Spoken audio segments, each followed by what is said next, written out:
नमस्ते दोस्तों, आज हम एक महत्वपूर्ण और ऐतिहासिक निर्णय के बारे में बात करेंगे जिसने जम्मू कश्मीर में जमीन खरीदने के अधिकारों को पूरी तरह से बदल दिया है।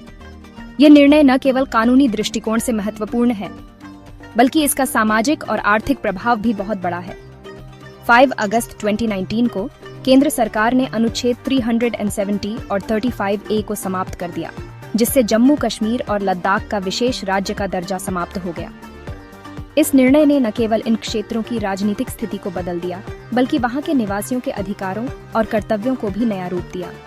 अनुच्छेद 370 और 35A के हटने के बाद जम्मू कश्मीर और लद्दाख को केंद्र शासित प्रदेशों में विभाजित कर दिया गया। यह निर्णय भारतीय संविधान के तहत इन क्षेत्रों को समान अधिकार और कर्तव्य प्रदान करने के उद्देश्य से लिया गया था।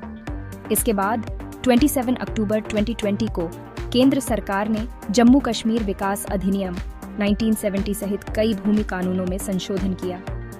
इन संशोधनों का मुख्य उद्देश्य था कि भारत के किसी भी नागरिक को जम्मू कश्मीर में गैर कृषि भूमि खरीदने की अनुमति मिल सके। इस बदलाव के बाद अब भारत के किसी भी नागरिक को जम्मू कश्मीर में गैर कृषि भूमि खरीदने की अनुमति मिल गई है। यह निर्णय न केवल कानूनी दृष्टिकोण से महत्वपूर्ण है, बल्कि इसका सामाजिक और आर्थिक प्रभाव भी बहुत बड़ा है। आइए जानते हैं इस फैसले के मुख्य बिंदुओं के बारे में। पहला बिंदु, अनुच्छेद 370 का हटना।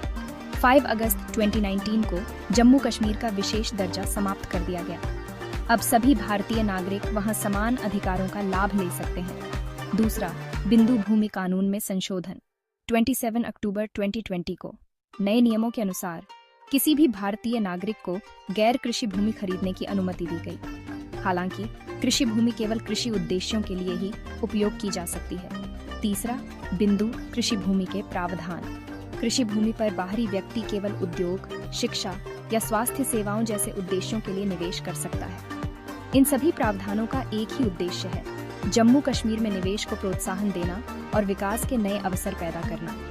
इस निर्णय का उद्देश्य है क्षेत्र में आर्थिक विकास को गति देना, बाहरी निवेश को आकर्षित करना और जम्मू कश्मीर को राष्ट्रीय मुख्यधारा में लाना। यह निर्णय न केवल कानूनी दृष्टिकोण से महत्वपूर्ण है, बल्कि इसका सामाजिक और आर्थिक प्रभाव भी बहुत बड़ा है। आशा करती हूँ कि आपको यह जानकारी उपयोगी लगी होगी। अगर आपके पास कोई सवाल है तो